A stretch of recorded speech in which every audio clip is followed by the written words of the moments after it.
Cool. So we'll start with we'll get started here. We'll start with about RailsSchool, and then I'd like to do some intros, and then we'll get started talking about Rack. And we'll make some sample Rack apps, really simple ones to play with, and then we'll talk about middleware and play with some simple middleware. And then time allowing, saying where we get, we will actually create some Rack middleware for use in a Rails application, and see if we can actually accomplish that. So, sound good?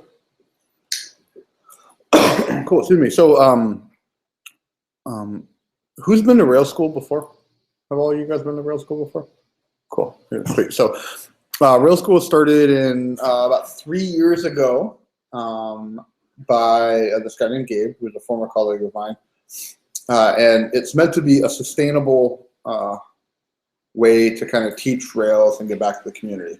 So sustainable means in practice that we don't really have an agenda or a, not an agenda, but a syllabus. We don't teach any kind of planned curriculum. We kind of teach whatever topics the teachers are kind of interested in learning about or talking about. And that makes it sustainable for us. And it's been going for 3 years now. And it's been a lot of fun. We have about 4 or 5 teachers, most of whom work at Koshek's Labs, which is a company in the city. But we have several people who do not. And so if you're interested in teaching, we welcome everybody. So we're in, also there's a RailsSchool Virginia.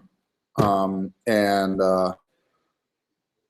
we thought about starting one in the East Bay. I'm not sure if that's going to happen. So the website's open source, and anyone can make a RailsSchool. We are here at Noisebridge, and so Noisebridge is awesome. The space is free, and it's really, really nice, actually. They put a lot of money into it. I used to be pretty bad, so I think about giving them $5 or buying a T-shirt or something to help support Noisebridge, because without it, we couldn't do this. Cool.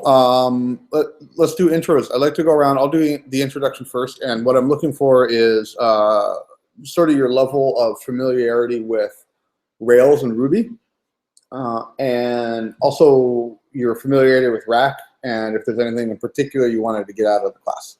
And if you are watching on the Hangout or on the whiteboard, please type your intro into the whiteboard.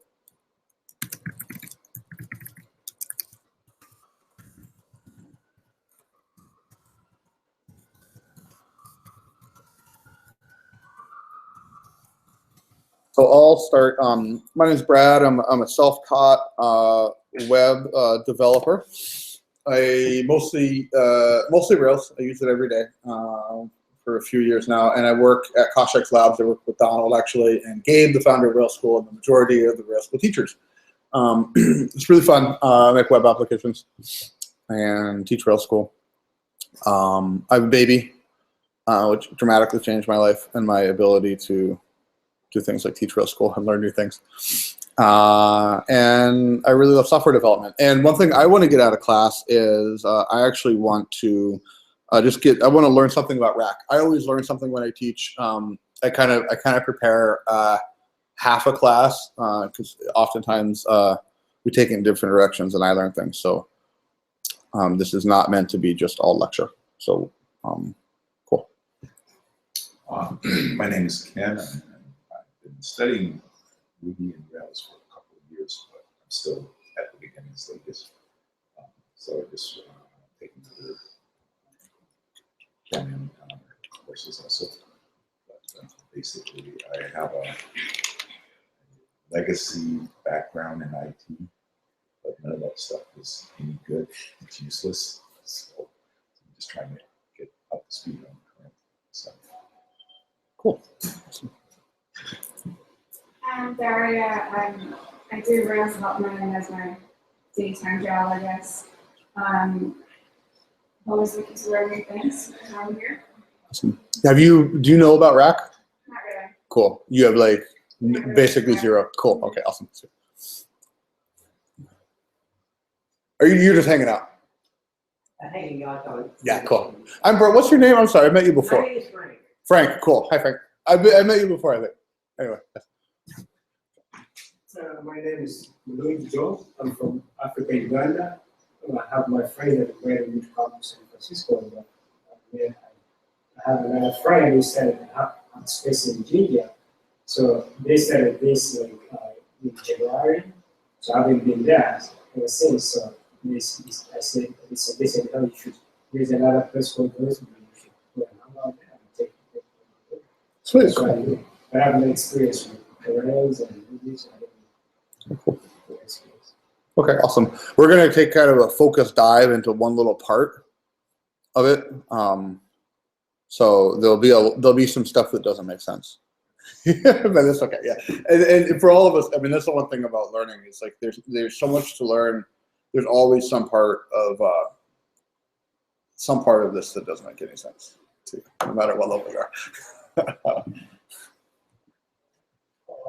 Donald, I work with Random Customers.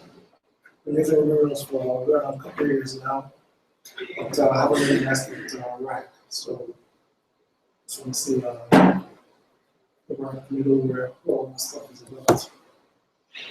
Cool. And theoretically, we have people at home, but they will tell us about us when the Spirit moves them. So, also, this is recorded. You can watch it after the fact. And we're broadcasting to the world via YouTube, FYI. Not that I think many people are watching, but cool. So, what is Rack? Someone want to take a stab at it? You already heard. You're so it's Donald, Joel, or Daria? It's like a great Ruby interface for to connect servers and web frameworks, something like that. Yeah, did you cheat? You knew that. Yeah, that's exactly what it is. Yeah. It's a Ruby web server interface. So it's basically it's an implementation of the adapter pattern, right? Because a Rails app needs a web server, an application server, and we've seen things like WebRick and Puma and Thin and Unicorn and all these things, and we can kind of swap these in and out of a Rails application without having to rewrite our code. And that's because Rails apps actually are written to talk to Rack. And then Rack knows about all these different servers. So it's kind of a classic computer software problem. So instead of having to change your Rails code every time you change your server, or to support some new server feature or whatever, Rack takes care of all that and abstracts it out. So that's it. It's pretty simple. Rails uses it, of course. Sinatra is a Rack app. Many things are Rack apps. Rails started using it in version 2.3 or something, which is interesting. I have no idea what they did before then. Although those were the early days and things were a lot different. So any questions about that? Cool. So Rack has a pretty minimal API. So let's talk about what is a Rack app.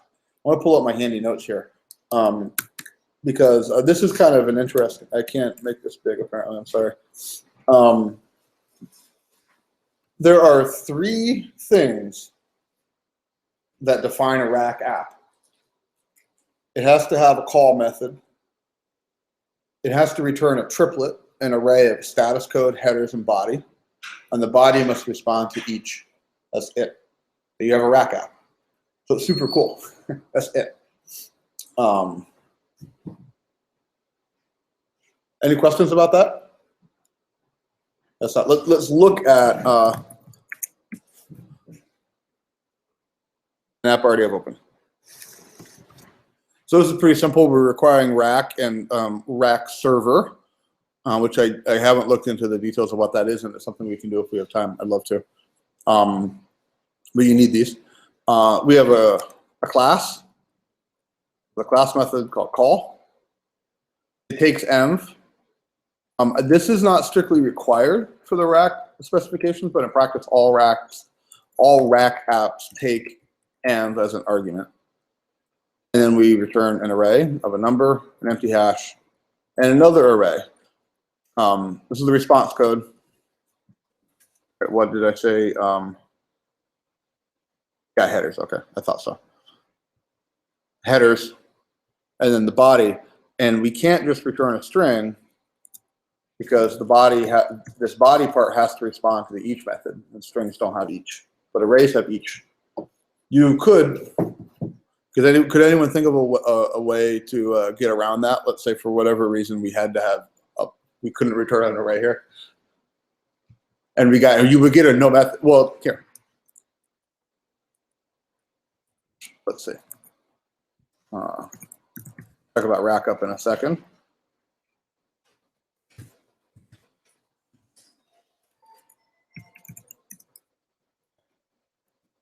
That'll work. It's not supposed to work. Oh, I know why. Well, I can't show the example until we talk about a couple other things. But could anyone, just out of curiosity, let's say we couldn't return an array. We got an error that string doesn't have an each method. What could we do? Given that the specification is it just has to respond to each, it doesn't actually have to do anything. What's that?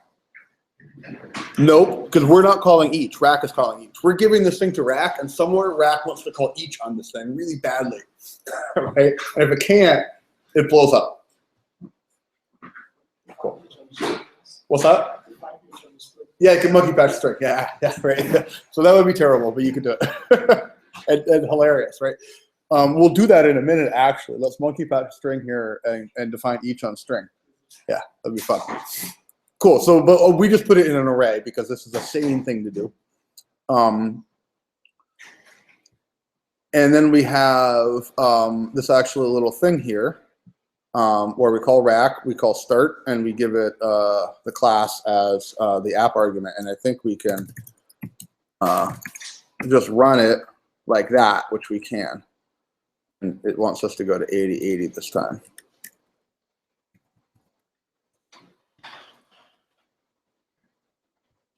And we have a rack app. Every time we do this, we're going to get back a response body of hello world. Cool. So let's so I'm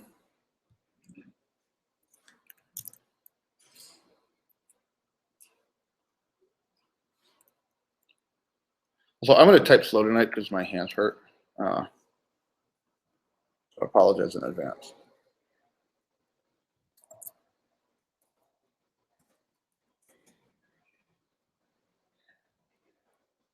How was it supposed to work?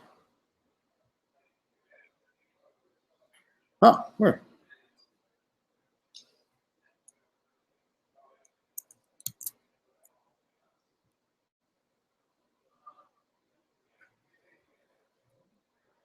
Well, believe me that it will blow up at some point. Why can't I get it to break?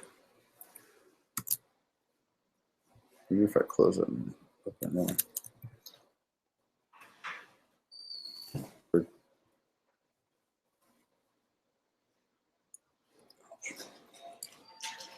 Well, we won't do that. That's really weird. Let's make sure things are sort of sane here.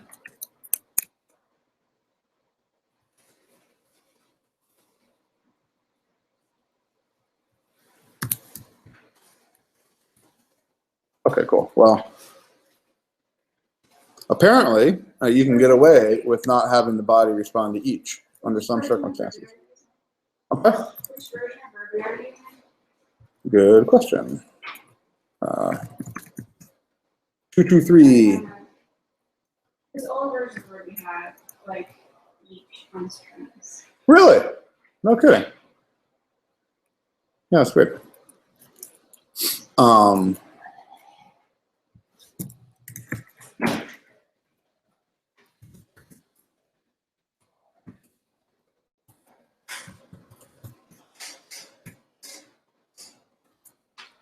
Maybe, yeah, weird. Well, because I know this because I ran into this error when I was preparing for class. I spent 10 minutes trying to figure out what I was doing wrong. So I remember it, but I don't. Anyway, so any questions so far about this, though? About like what we're doing? Easy. So rack is kind of cool. So this is all we need, and this actually is a server. So we could do things like, let's do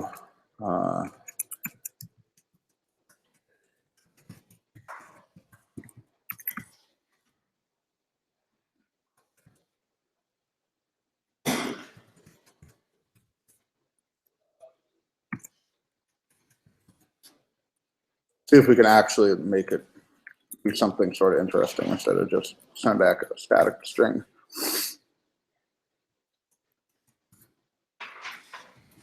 Yeah, cool. So it's actually doing things. So if we wanted, just with like this line of code, we actually have a web server that does stuff. And I think that's really cool. You could think of perhaps maybe some use cases where you could actually use a server this simple to accomplish something meaningful. Maybe return the time or something like that. I'm not exactly sure, but you could almost think of how with like, 5 or 6 lines, you could actually have a useful web service out there. And I think that's kind of neat. But let's talk a little bit more about some more interesting things. So the first other thing to check out is rack up.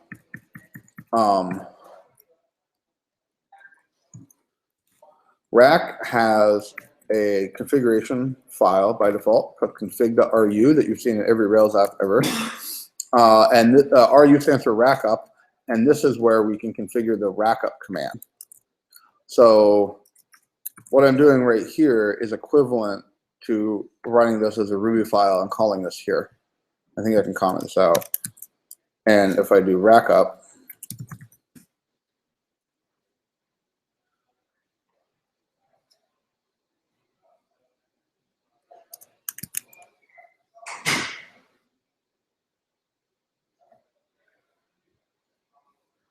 it should work, but it's not. Maybe I need this. Cool. So I do need that, but I can use the rack up command and just point it to the file, and this will also result in a live rack up. Cool, good so far? Sweet. So let's do let's look at a couple of more simple rack apps. We get some stuff from this abstraction more than just the ability to have simple web services. For example, one thing we get is we get the env hash, and the env hash has all kinds of really interesting things in it. First, let's play with it a little bit. So here we have a second app, and all this does is it actually takes a query string and spits it back at us. And so we could use this query string, for example, to so you could write a rack app that takes as a query string a time zone and then returns like the UTC offset or something. If for some reason you want to do that, or trying to think of what would be anything you could find from like a hash table or lookup table, right? You could easily do by just accepting a couple of arguments. So if we change our rackup file to run the second app, we can kind of see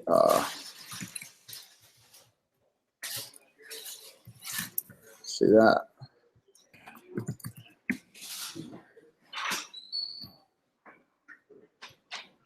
So we got nothing. So if we give it some query string, you get it. So that was cool. That's nice and easy. And we actually get a whole lot of other stuff in that env hash that we can deal with.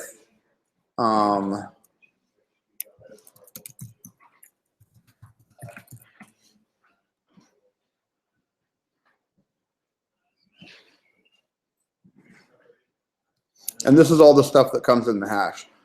So we know if it's a get or post, the path, query string, and I think a few more. So Rack takes all of this stuff for us and just gives it to us as a nice hash. So that's really nice. And it actually does it one step better. If we look at third app, we can see further at the abstraction. Rack provides request and response objects that just give us a nice little syntax and kind of helper methods to manipulating the request and the response, which remember the response is that triplet of status codes, header, and body. So this is returning, this is doing pretty much the same as the other one.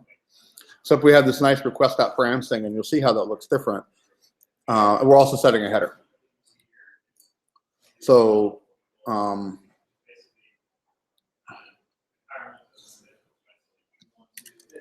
whoop. So what you're running here is like just pure Ruby, no Rails in it. Rails is not involved. It's pure Ruby and Rack. Rack is what's doing all this magic. I mean, but you're right. I mean, the actual app is all just Ruby. What Rack lets us do is, if we conform the specifications of having a call method returning the triplet, it'll actually turn that simple class into a web app.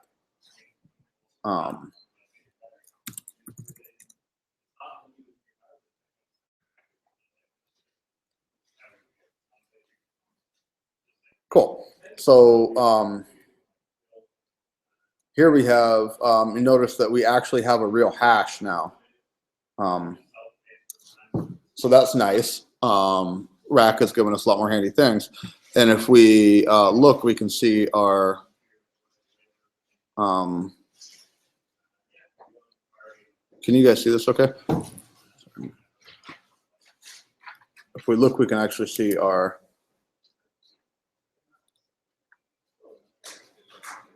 header right here that we set. So,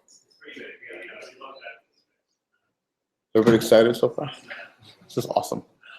Yeah, I mean, so I mean, by itself, this isn't that exciting, but you can see how you could actually maybe do some really kind of interesting things with this. But there's one kind of piece left out, and I think it's like, you know, so far you can see anything, any piece of, you know, if your server could be written as like one method, you could use Rack, right? So fair to say. Not a whole lot of cases where you can really implement a useful web service in like a method, but if you found one, you could do it. And you know, you could maybe extract this into like 3 or 4 different methods, or like you have a couple of different classes if you got crazy. But once you started doing that, this would turn into a spaghetti code mess of a web app, right? Cool. So we wouldn't do that, right? But Rack gives us a little bit more robust ways to manage the complexity of an app, and that's using the middleware pattern. But before we dive, because that's like the second big thing, before we dive into that, I wanted to see if anyone has any questions, and also to look at this cool thing. No questions?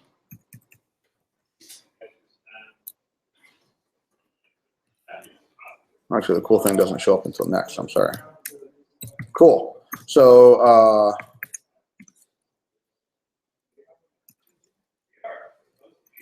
we're talking about middleware.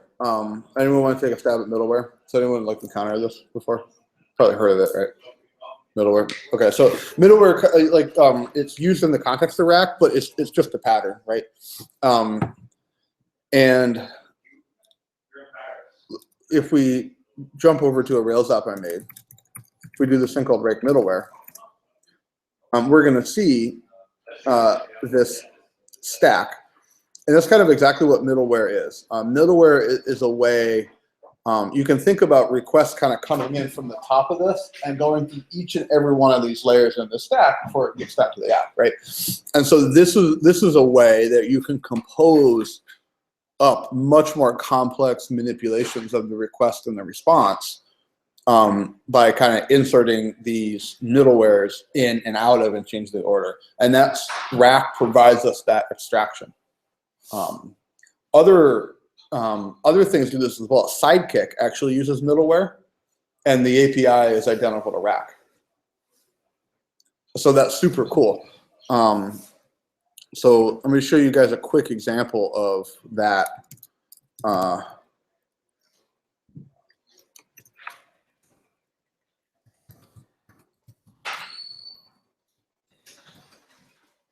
Everybody knows about, right? This. Everyone knows this.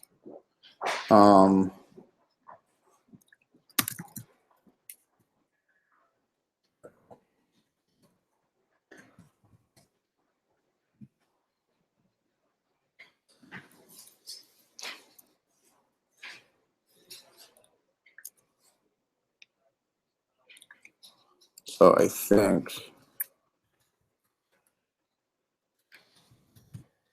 might be here though.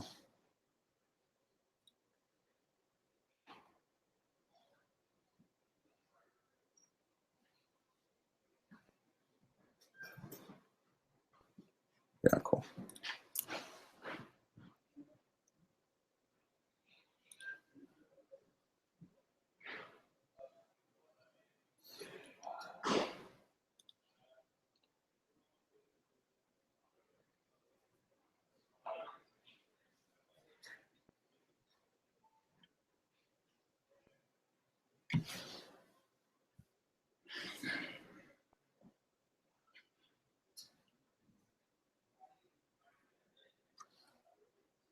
Sorry, this wasn't as clear as I thought it would be. Anyway, Sidekick has a really similar pattern that allows you to implement different tasks that run around when you run a job on Sidekick. And so the example I was trying to show is this was for a client. They had a bunch of Sidekick jobs that would often fail, and they didn't really care if it failed like once, but they kind of cared if it failed twice. And so they were getting all these like warnings in their inbox that were meaningless. And so Sidekick doesn't allow you to specify after a number of failures after which it'll update. You know, you can't say, hey, don't alert me until it fails 3 times. So we just use the middleware to say if the retry count was less than like 2, suppress the error. So simple things like that are often easily accomplished with middleware. So Rack has a middleware API as well, and it's pretty easy. So here we actually have 2 things. First, we have a simple Rack app. Saw before, we have a content type header in here, array. But then we also have this other Ruby class with an initialize method that takes an app as an argument and sets it as an instance variable.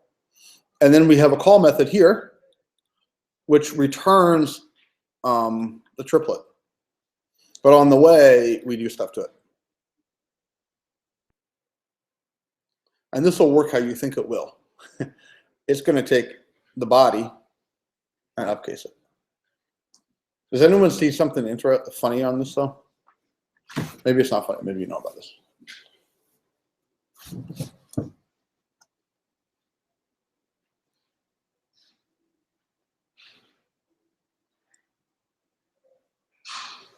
No. Okay, cool.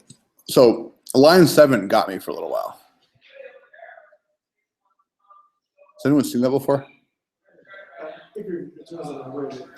Yeah. So I didn't know that. Did you know that? Okay, I didn't know that. Well, fine. Okay, but that's really cool. Yeah. So check this out.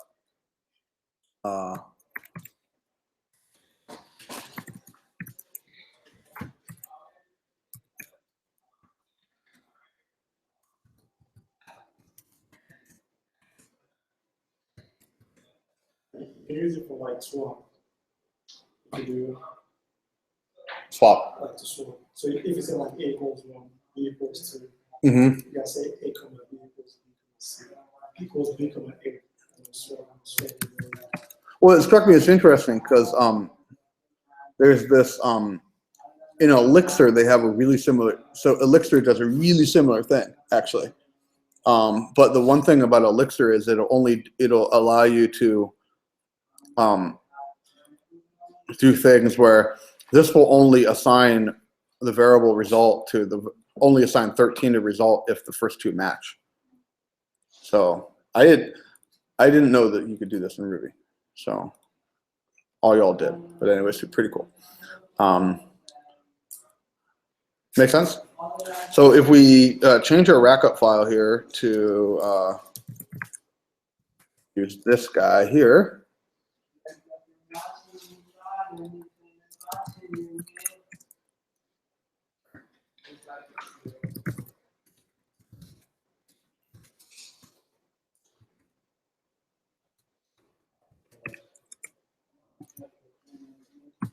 We're going to pull in the file. We're going to tell it to use to upper and then run to upper app. And this is different, right? Because before we told it to use our app and run the app. Now we're telling it to use the middleware, but actually run the app. And this is what ties these two things together, which in the code actually aren't tied together at all.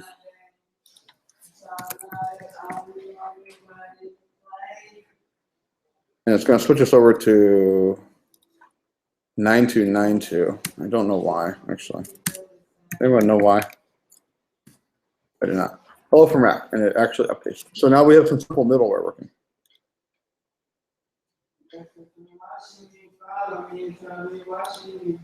Cool.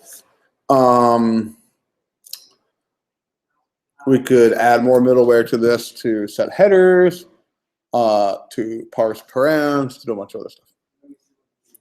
So Rack is not very mysterious at all, actually. Thoughts, questions, comments? So the middleware part here is the Yeah. Let's make another middleware. How's that sound? What do we want to do?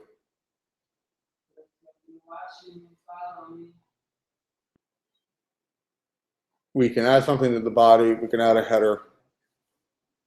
We could change the status. Well, we should be able to see both things. But yeah, we could reverse the body. So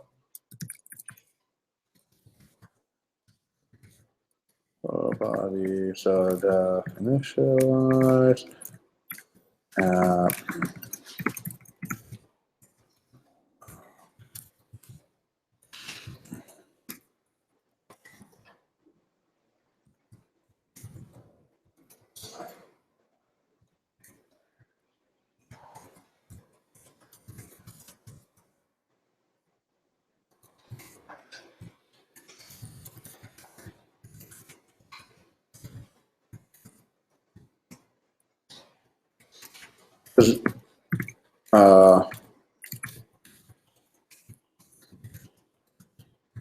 Can you actually do this? You know, I don't know. Probably. He's awesome. So done. Right, except not really, because we have to change rack up.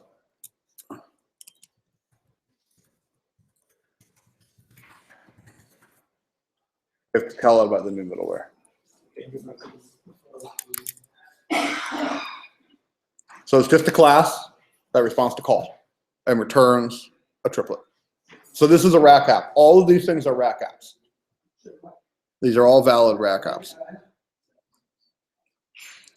The only difference between the middleware and the other one is that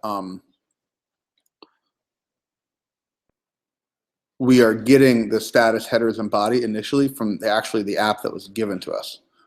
So does it make sense how this is working? Like here, we return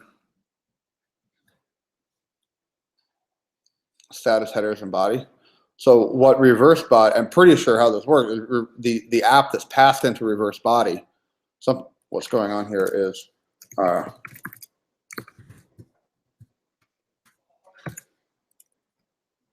see if I can show. So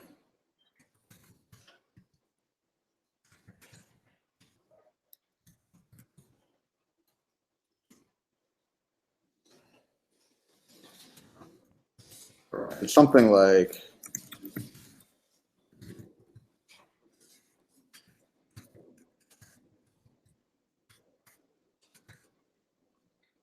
right, so reverse body is actually getting our reference to upper, and it's calling call onto upper. And call is sending them back to status headers and body, which show up here. So then we further manipulate them and return them, which allow another thing to continue on chaining like that. So we can infinitely chain these things because they each get a reference to the previous one in the stack. They call on it, and then they return the next thing. So what rackup is doing, and we can look this up to figure out exactly what's going on. But what rackup is doing is using this to figure out. And order is important, right? Yeah, right. So yeah, Donald's like, yeah. I mean, you can put them in any order, but the effects might change. There's no guarantee. It's just a series of filters. Or I mean, it's almost like well, is a linked list really? No, it's not really quite.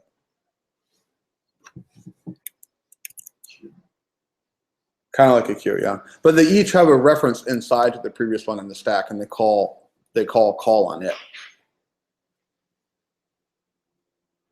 So I think is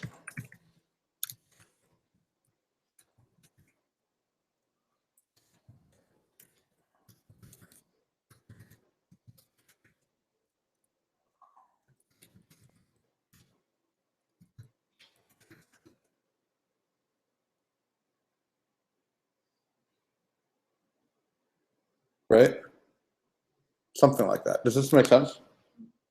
I think this is basically what's going on under the hood. Donald, you seem like you disagree I don't disagree. or are confused. Like M is supposed to describe like the state of the server. Is it? Yeah. So actually, that is a good good call. And this is actually something that confused me that I'll admit I still don't grok. When using the middleware, I'm not exactly sure what happens to M, because you remember if you look back at the first, yeah, you caught that. If you look back at this, env is a hash, or what is it, second app? We talked about the env hash before, but then when we use this in the context of the middleware, we're kind of just passing env all the way up. So I'm pretty sure what happens is the first one actually gets env, and then all the other ones get the triplet. Yeah, that's what I think happens. But I'd like to learn. That would be one thing where I'd really like to learn more about that, because because there's a conceptual leap between this middleware and those simple ones we made. Yeah.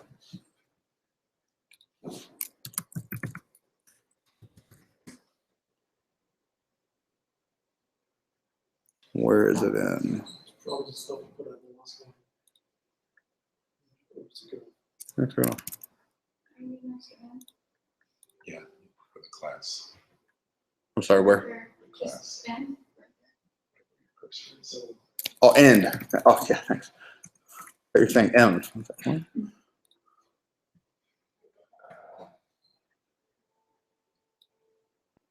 Well, that's pleasant background music, isn't it? Whoa, it's not working.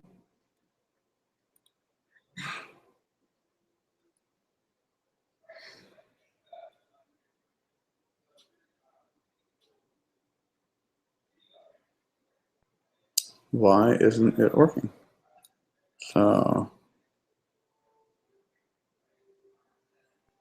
did I spell it right?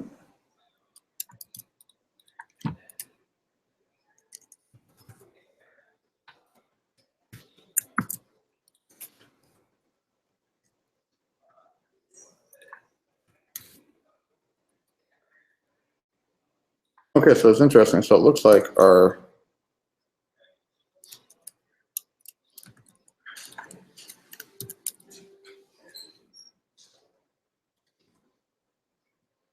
new middleware here is not actually did you working. restart the server? Yeah, I thought it did. Yeah.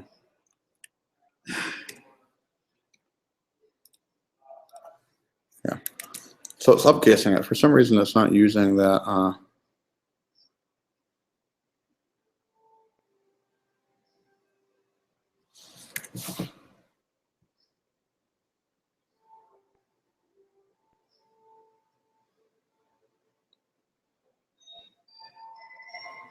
Okay.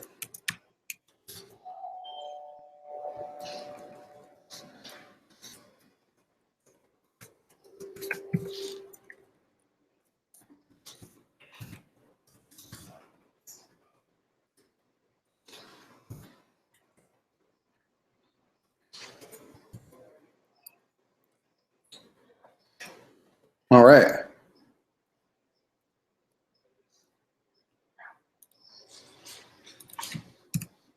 So it's using the middleware. It's just this body reversed. It's not working.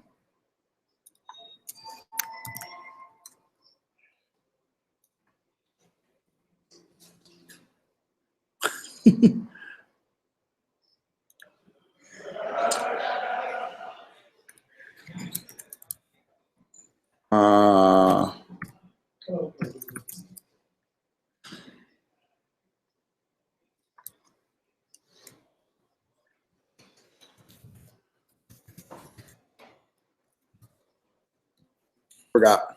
This is returning an array. Right. Map gives an array.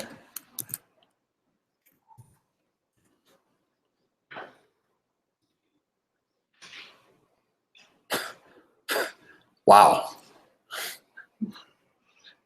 Yeah, I want to be sick for some reason. It's very disturbing. Cool. Okay, so the middleware did work. We just didn't write the proper code. And what we would really want to do is obviously deal with the fact that the body is an array, not a string, if we wanted to actually robustly reversify it. I mean, this is where you will use the H method that is supposed to respond. Yeah, exactly. Yeah. And you could tell because it blew up because it wouldn't respond to map. And so did you notice that? So if we just return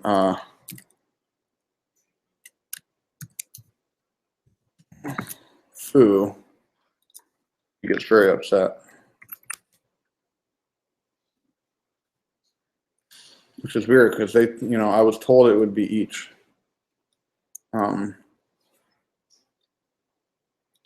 So that's also something I don't understand. But yeah, so the body is supposed to, I mean, this is the same triplet we had before, right? So the body's an array, and we can write middleware to kind of arbitrarily do stuff and compose up apps like this. Seem good? This is going a lot faster than I anticipated it, so this is cool. So should we go to? So what do you guys want to do? You want to go to Rails and do that? You want to take a deeper dive into some of the stuff we don't know about? No preferences? I'm supposed to decide that. My job. So you did the plan. I know, right? Yeah, man. It's like you had a whole bunch of questions. And then, you never know. Yeah, you never know. Well, yeah, because sometimes people are like, "What's this def thing?" And you're like, "Well, cool." So let's actually do something that you might actually do in the real world with Rack, because you probably want to do this, right? Although, I would argue, if you think like Sinatra, some stuff that you can do with Sinatra, I wonder if it's not better with a Rack app. One thing this doesn't have is any semblance of a router, right? I mean, you have to write your own. Like if you wanted your app to respond to different paths, you'd have to somehow case that or something like that. And Sinatra gives that to you. So, cool. So let's jump into Rails land. And first, I thought we'd look at some middleware. So we can start by going back to our Rake middleware. This is the middleware stack, the Rack middleware stack of a new Rails app with Rails 4. It does some pretty obvious stuff. But the interesting thing about this is that a fair amount of functionality in Rails that we're used to dealing with in the application is actually implemented as Rack middleware. So Flash and params parser like really come to mind. In Rails, we get a params hash that has all these kind of different params, all nicely abstracted into one hash. Query string params, dynamic, URL segments. It's all just kind of there for us, and that comes through Rack, which is kind of interesting, right? Cookies is a pretty obvious one. If you use devise, devise is based on Warden, which runs on Rack. So devise works mostly by hooking into Rack, so making sure that you're actually logged in. So that's cool. So there's a couple reasons why you might want to deal with rack. One is you can catch stuff before it hits your app. And so I was talking to someone today. They use rack to validate some requests. So if they get invalid requests, they actually just catch them before they even hit the app. So that's kind of cool.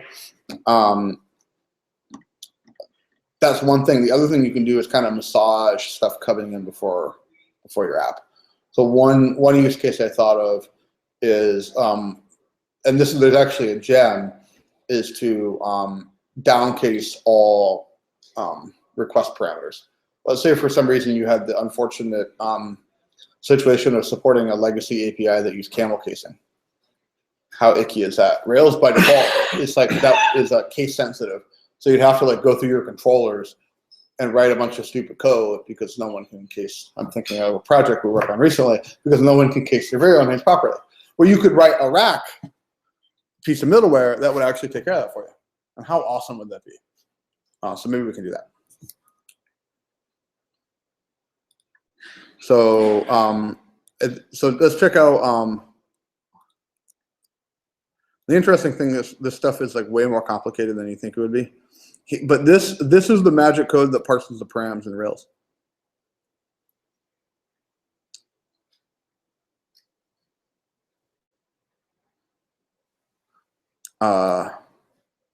Sort of interesting construction, huh?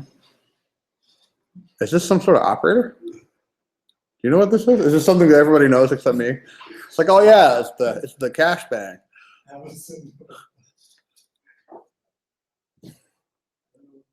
Yeah, I don't know what that's doing either. So there's no call method in here. I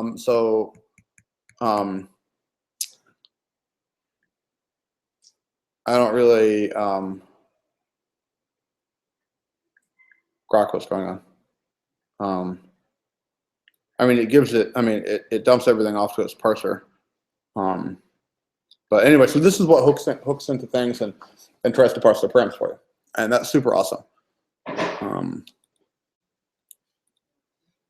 I want to know about this though.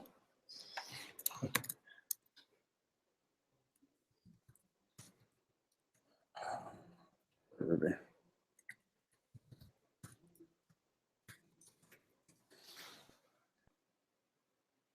Thanks. What, really? Did Google think this was some sort of...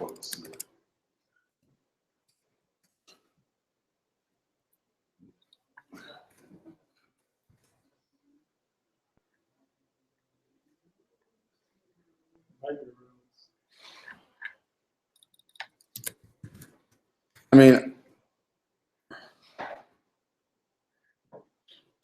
that's a valid, is that a valid, is this a valid variable name? So this is a method call. Well, here, we have Ruby.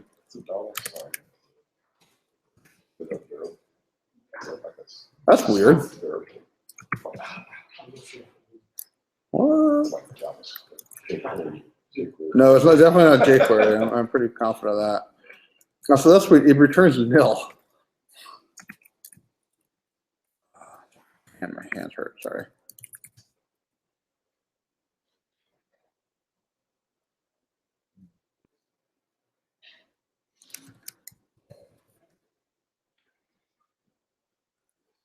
Okay, well, and is an actual operator.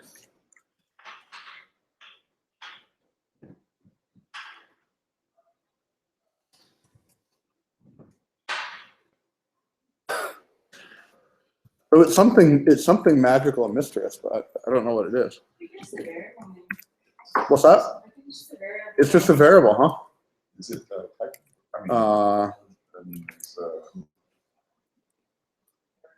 And how is the bang working?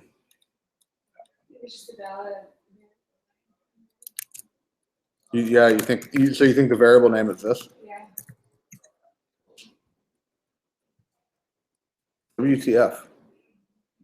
Oh. What?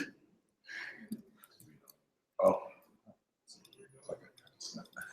What?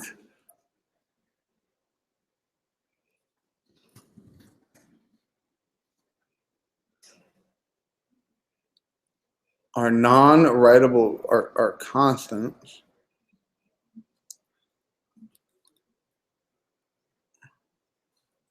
Oh, okay. It's like some sort of built-in thing.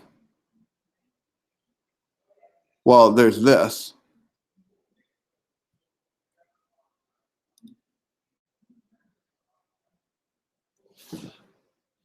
Are these globals?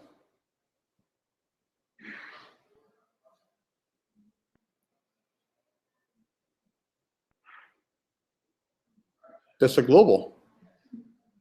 That's what I. A global variable. Yeah. Last error message. Oh, First. it's latest error message. Yeah, look at it, the first thing in the table. Wait a second. Yeah. Is that on? Yeah, word.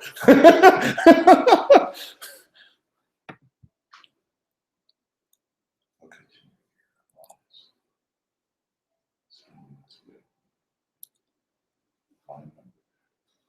So cache underscore and cache tilde have local scope. Wow, the string last read by gets. That's crazy. It's like bash. Wow, super weird. So what are they doing with it? Okay, well, I mean, that's pretty. Last error message. Oh, so they're passing along whichever one of these they raise. Right? It looks that way.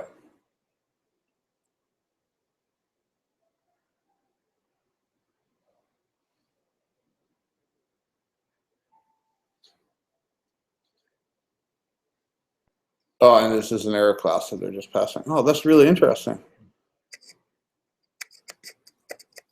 So they're initializing it with one or two.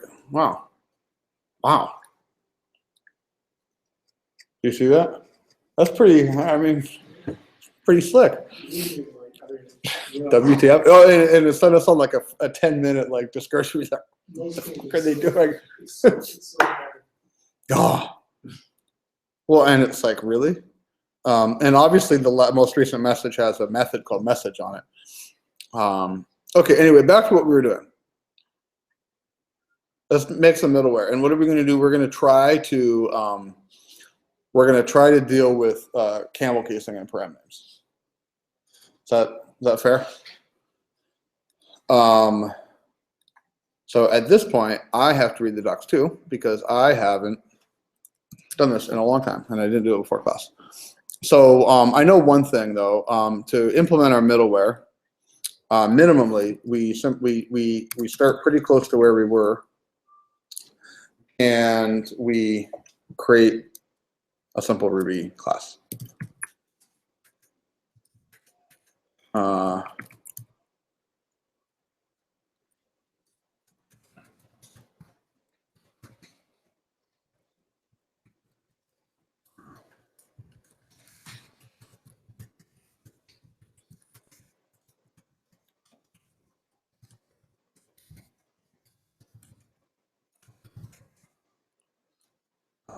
So status.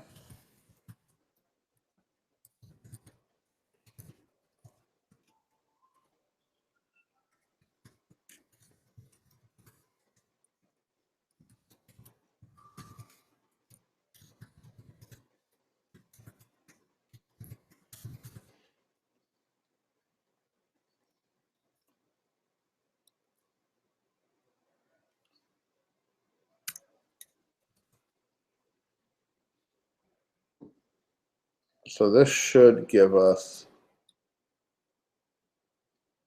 the basic kind of the basic framework to play with. We got to tell Rails to load the file because we just put it in the lib folder and Rails doesn't know about it. So I usually do it here in the application config file. And I can never remember, the syntax is kind of weird, so I was Google for it.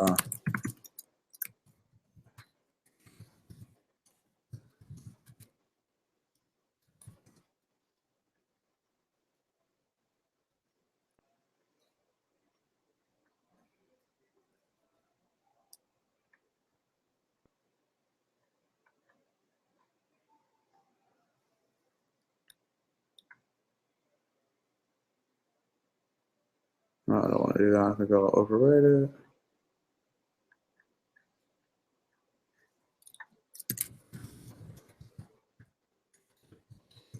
There we go. You want to overlook or just move? I always just do this because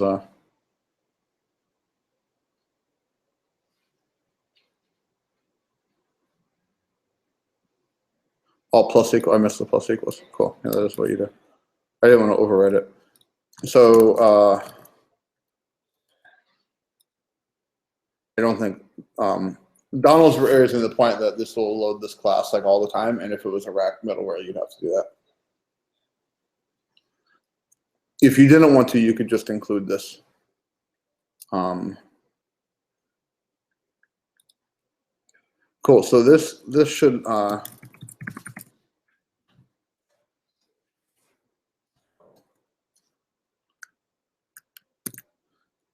and we should probably define a route so that we can look at the params, right?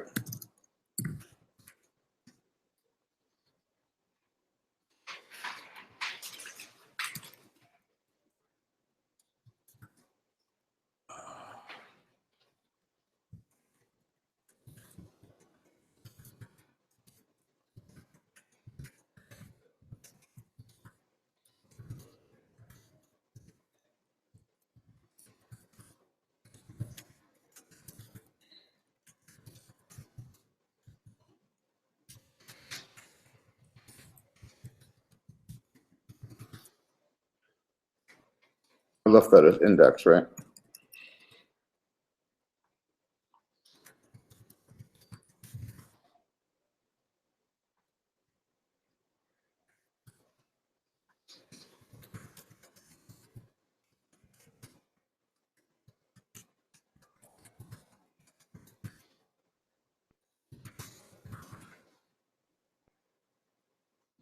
Okay. Looks like our app is not mad at us. And level 3000. Root, actually.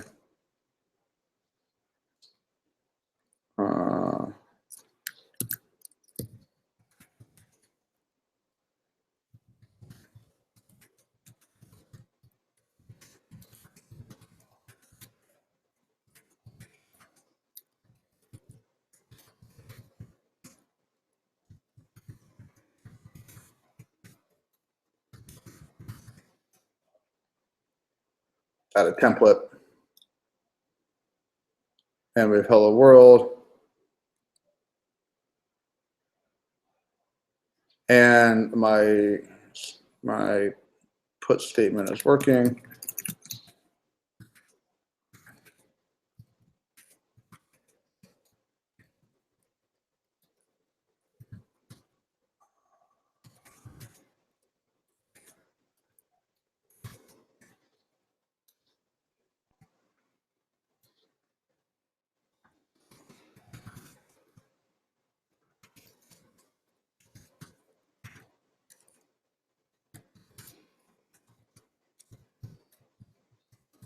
That would be easier to see.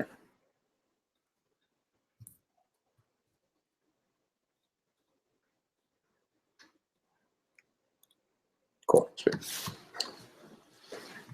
And we can send query string parameters. And we got that in our params hash because of rack.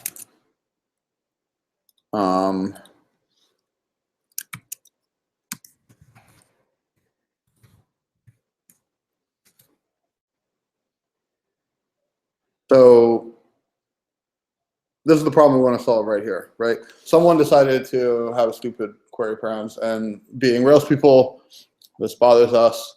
We feel dirty every day at work. No, actually, the use cases. I mean, you really kind of, if you had this, and let's say you were like moving forward, like we want to lend some sanity to this. We're going to call this param something else.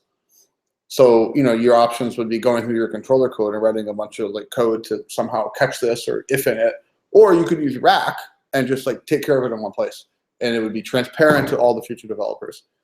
And so I think this is a pretty good use case. So sweet. Let's see if we can figure this out, because I actually don't know how we're going to get to the params in our rack app. So we'll have to sort that out. So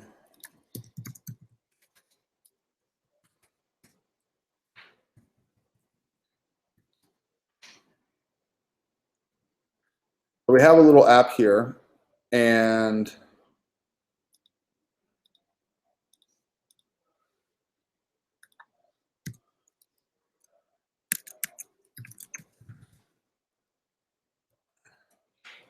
trying to think of what I can put in here as a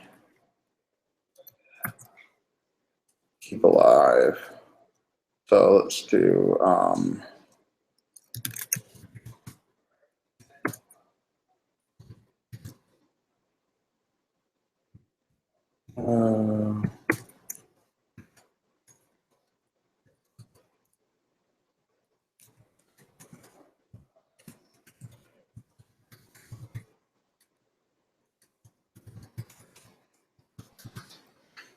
so let's see if this should just put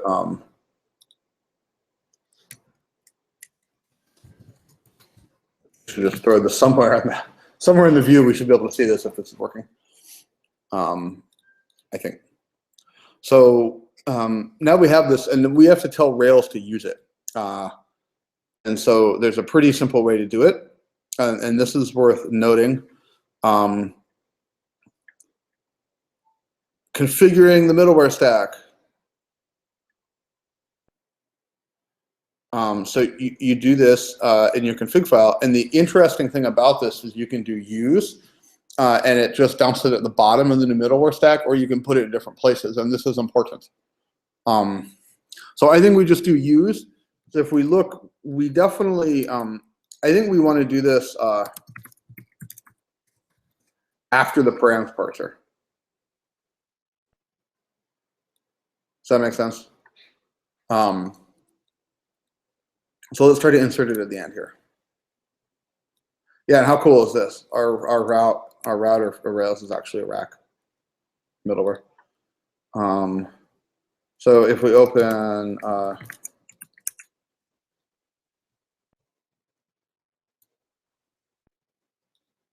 and put in this magic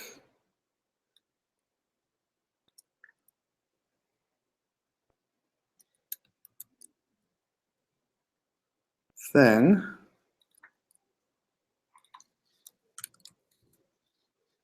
we don't want .civicon, we want param.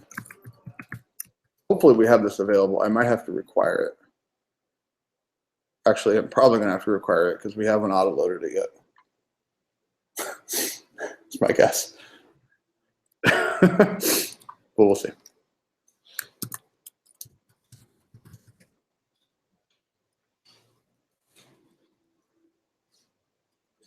It doesn't like that. So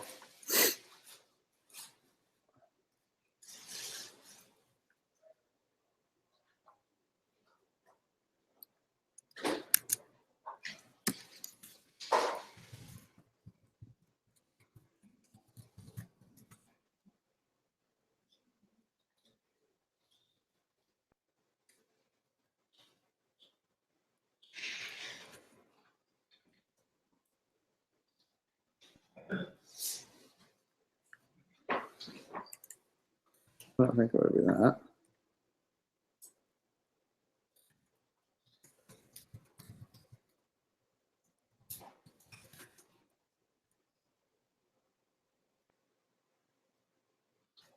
Where's it looking for? It's looking for it in config. So it's probably the wrong place for it.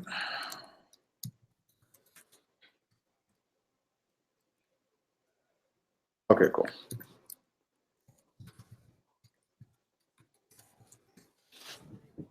Hey, look at that. We got it. Cool. I think require relative is not right here. But we'll just leave that just mention. Does anyone know? Or, I mean, require relative is considered a smell, right? But I don't think I can do that.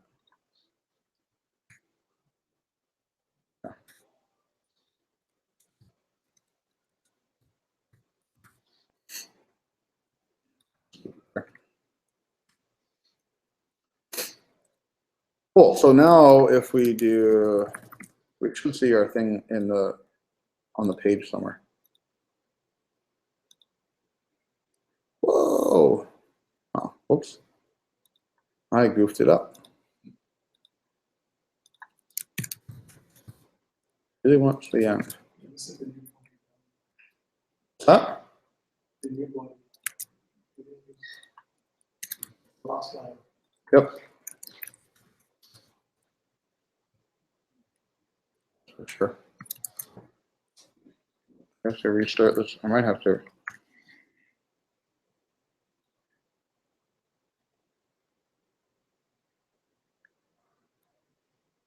Oh, okay.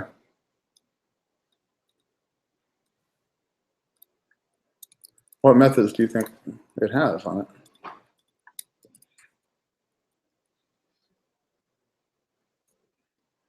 One of the more interesting Google results I've gotten.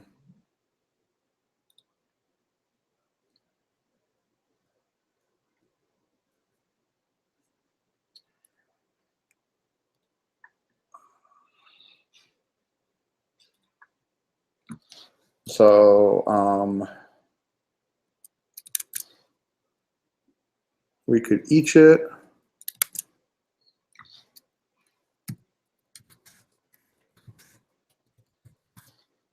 We could try it.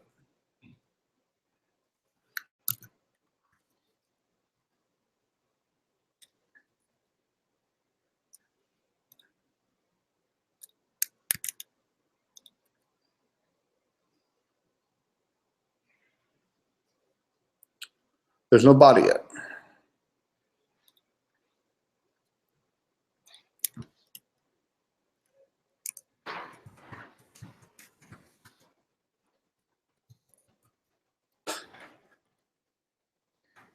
This worked.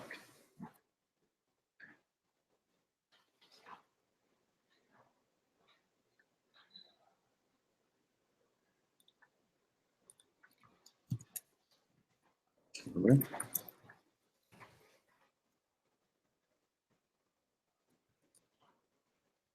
Let's see. This is why. This is a really weird error.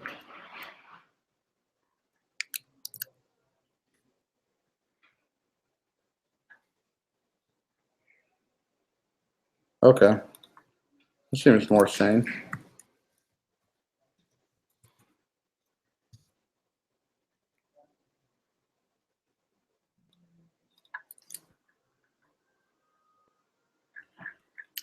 Yeah, live reload is not so. It doesn't really seem to work very well with rack unaware. There we go. Okay, so this works. We've replaced the body.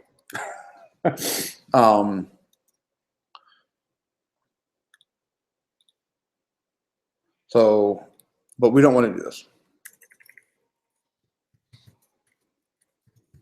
We want to figure out where the params are and how to change them.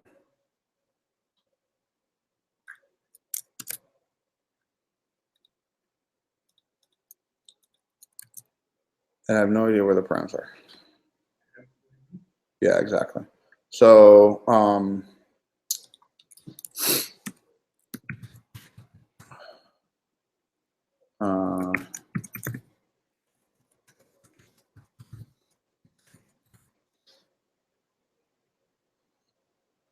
this will do. One of the things I learned early is that you don't getting a debug console in rack is hard. Normally, I would just put like binding nut pry in here and just like play. And yeah, when you can't do that, you might be able to in Rails, but just in the regular rack app, you can't.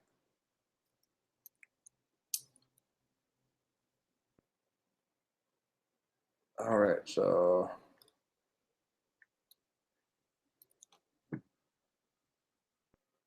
So how do we add something to the body?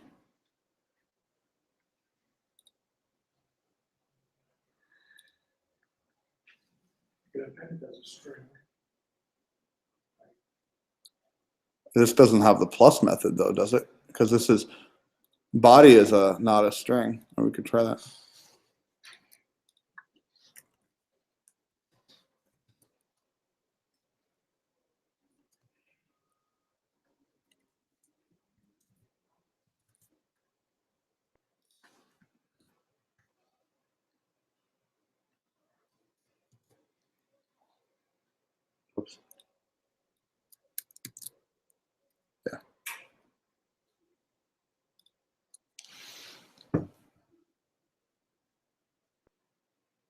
Oh, wait a minute. It has a body method, so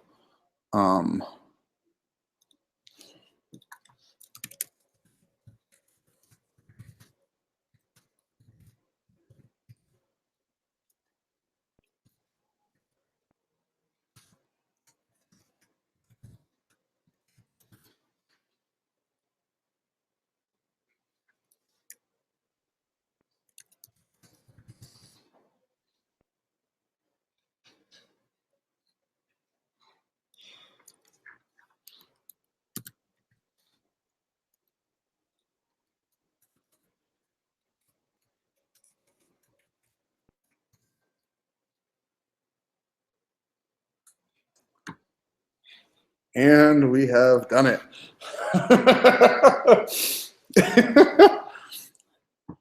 um,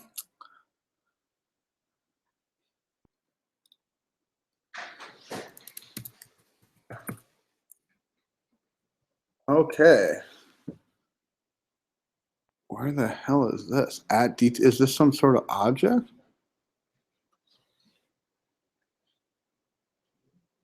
Oh, this looks like a hash. There's a query string built into Uh, it. let's figure out what WTF this is. How's this for debugging workflow?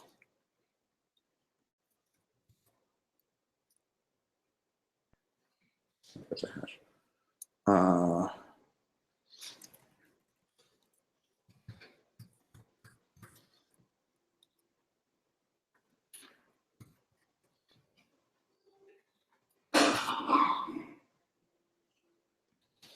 A little more useful.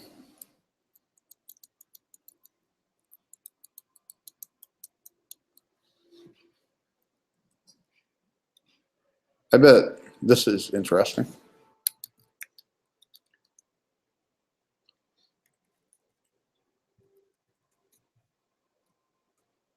Didn't know you could use a decimal as a hash key, did you? Didn't know you couldn't.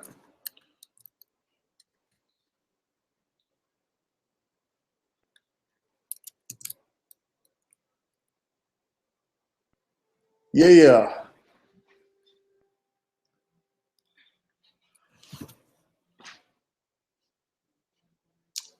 Cool. So that looks like a hash.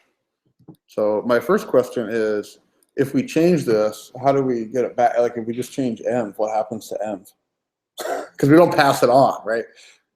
Does that make sense? You could just modify the key value.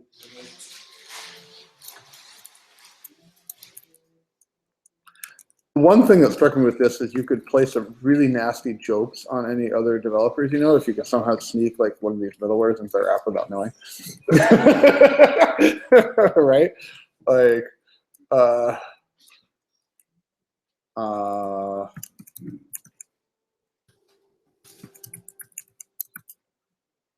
right? You think this will work?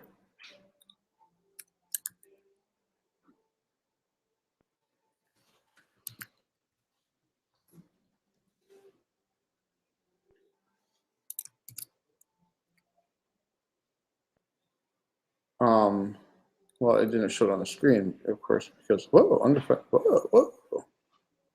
It's very upset at that. And,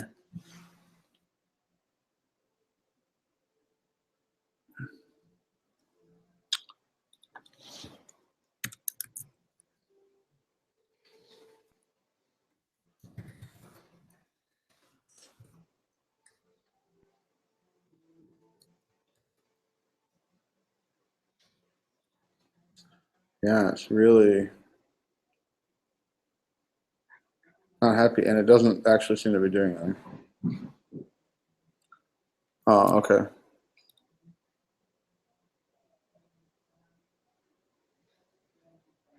How is that nil? Wait a minute.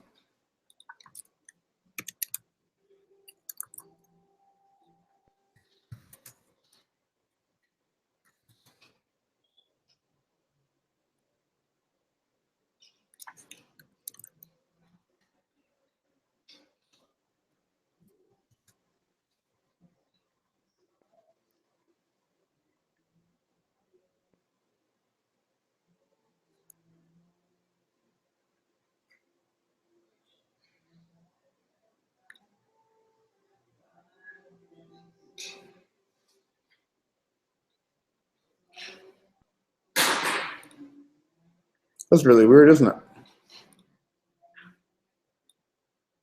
Why are we getting no method error on that, but it's actually working?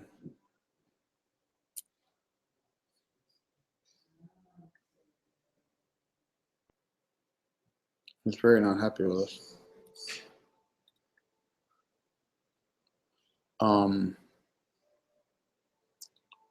It's really weird.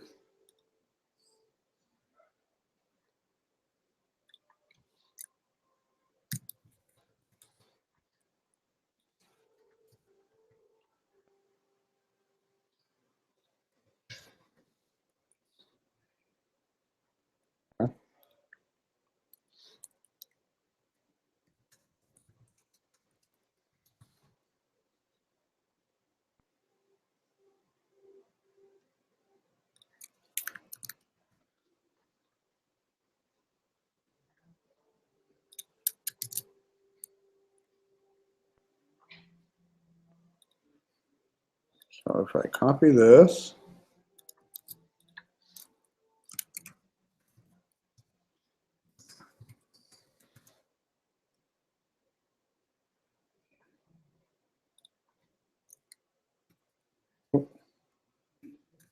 clear that.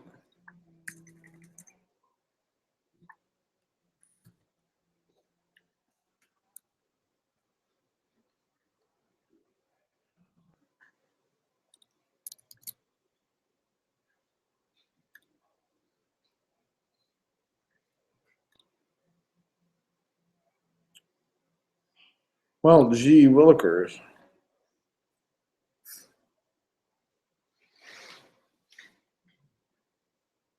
Something is nil. Some good rules, good security. Yeah, something's weird, man. I don't have any idea what's going on. We might be doing this wrong.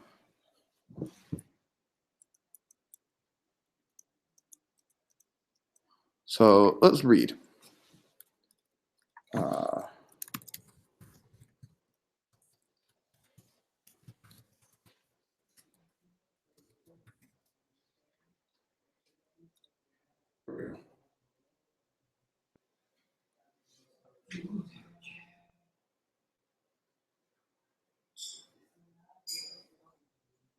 Okay, so one thing we can do, which we should be doing, is we should be using that abstraction that we looked at earlier.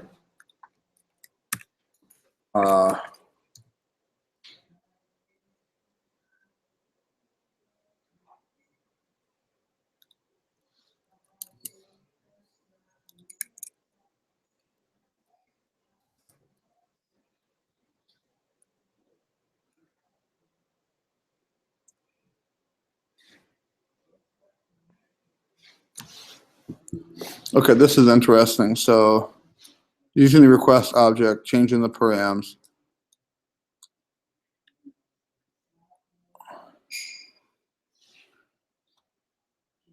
And then just passing that on and calling env after it.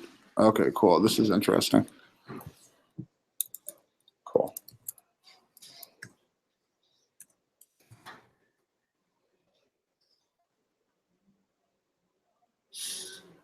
Okay.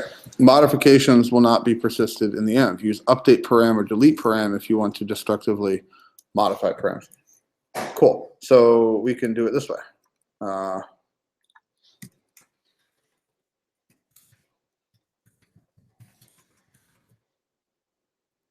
And it takes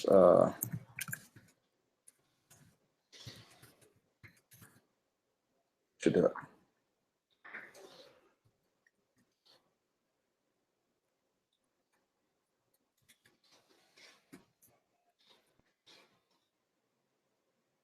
Yeah, nice, cool.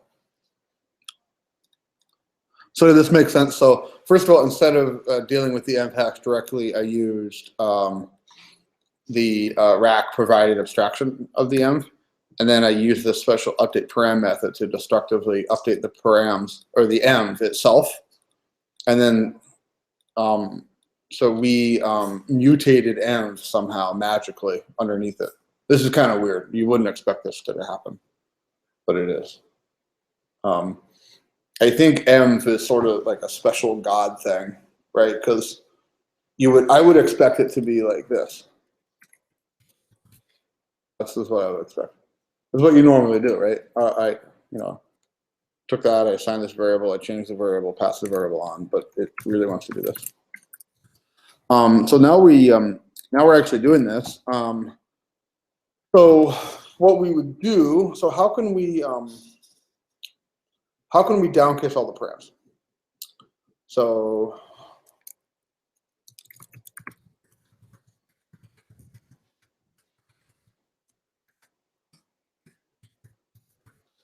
so it would be so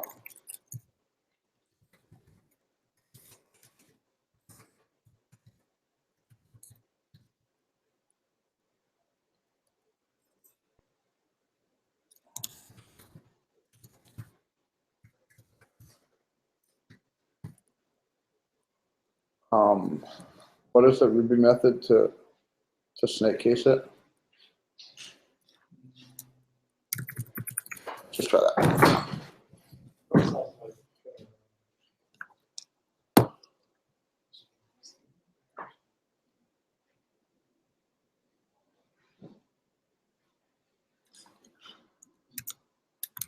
You guys think this looks like reasonable so far?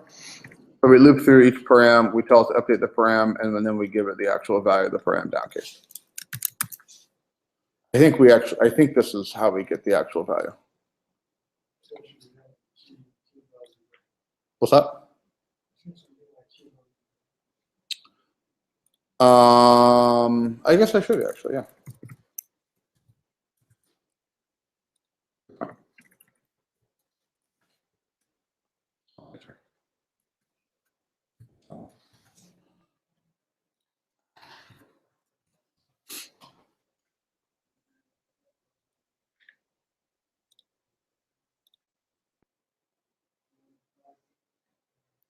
Not work.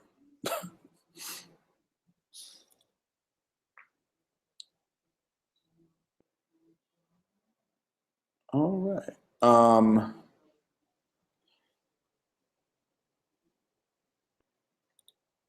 And let's try it again. Maybe it'll work this time. It always works, right? No, it didn't work this time either. What are you trying? Well, I'm trying to I want to. That's the key. Oh, yeah, I'm an idiot. Yeah, right. Thanks, dude.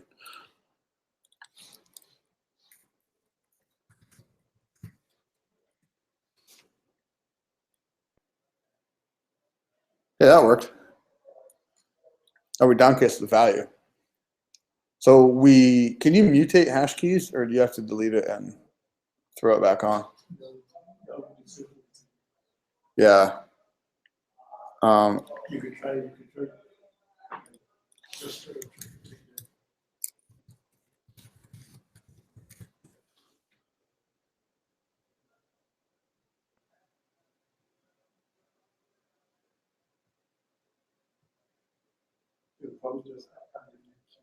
Yeah, I think it's just like you just delete it and just add a new key. Yeah. Cool. Oh, that's elegant. Yeah, sorry.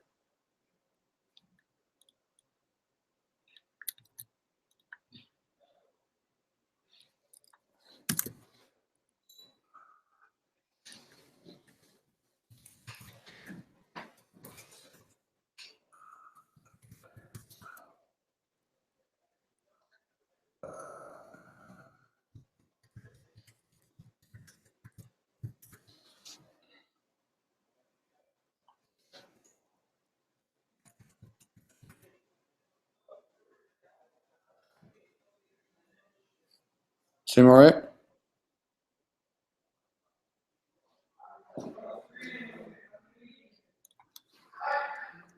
Why don't we keep that?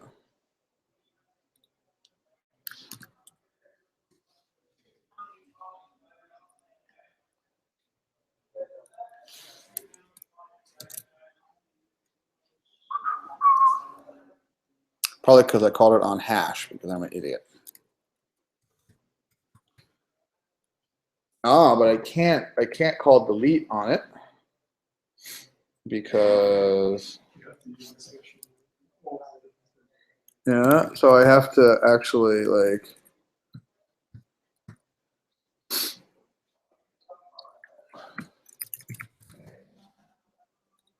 where was that?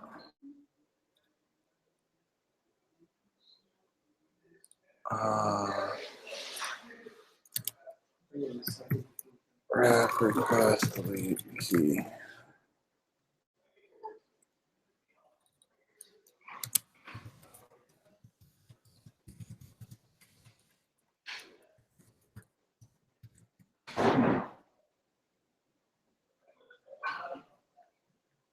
Where was that?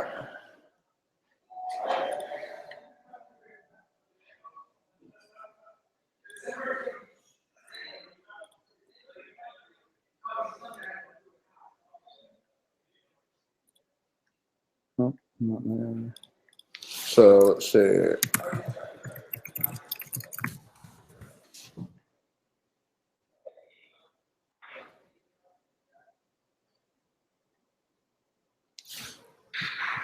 Delete param. You probably could have guessed that.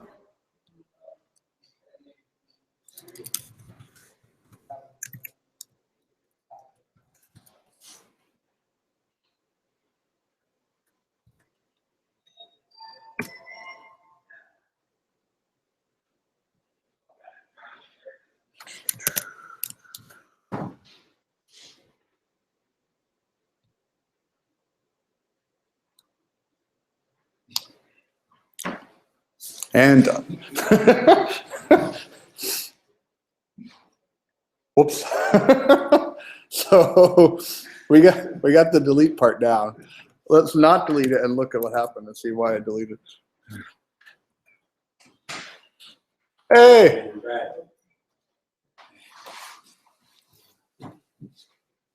we are playing with the Rails, some rack middleware on a Rails app, trying to down case request params.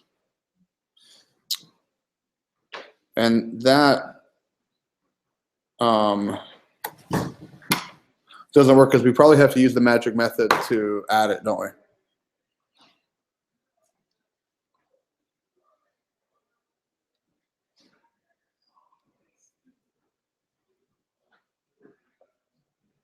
Where is that?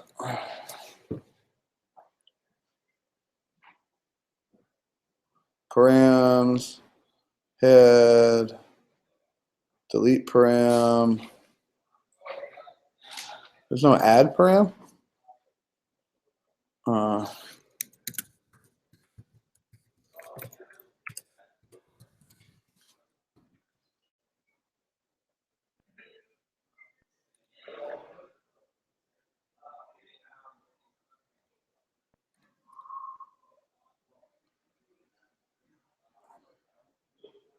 Huh. It doesn't seem to, that's really weird. Okay, what about this? Maybe this will have some insight.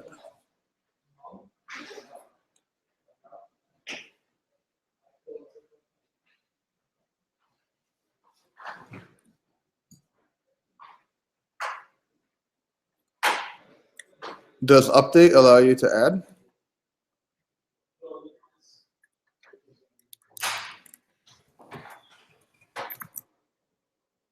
See, that it seems like what they're implying.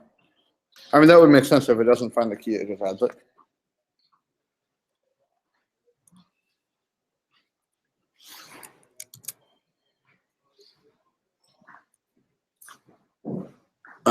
Right. Helps if you actually use the syntax.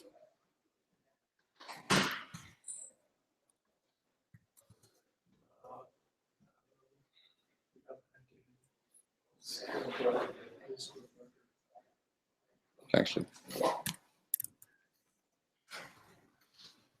this starting and stopping the server is really annoying.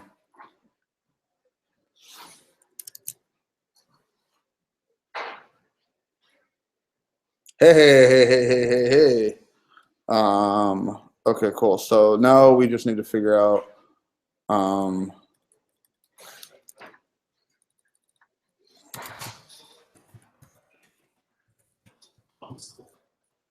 2 underscore. Thank you. No, it's 2 underscore, right? Is it just underscore? Just underscore.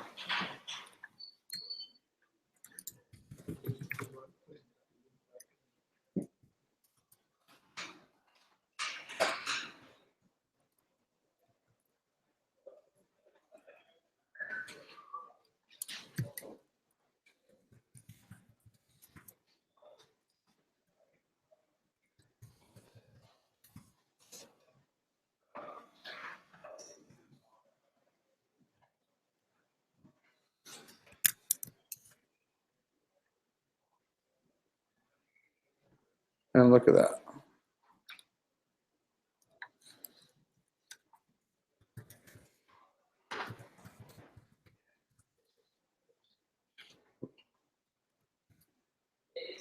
Great, thanks.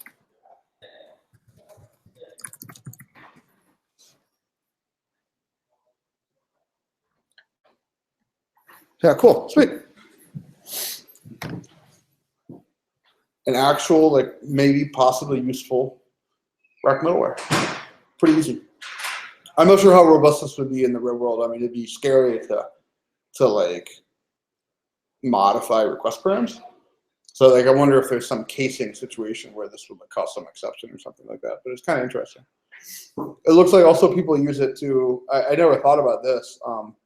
Based on the Stack Overflow error, you know, you could add an API key or auth credentials to every request. That would be super useful. So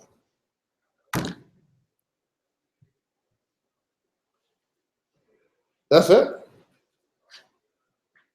Does anyone have any questions? I'll put this up on GitHub.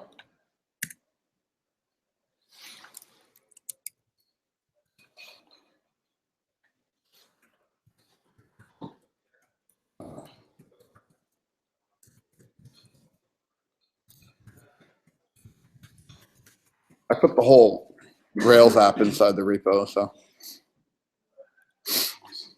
Cool, any thoughts, questions, comments, concerns?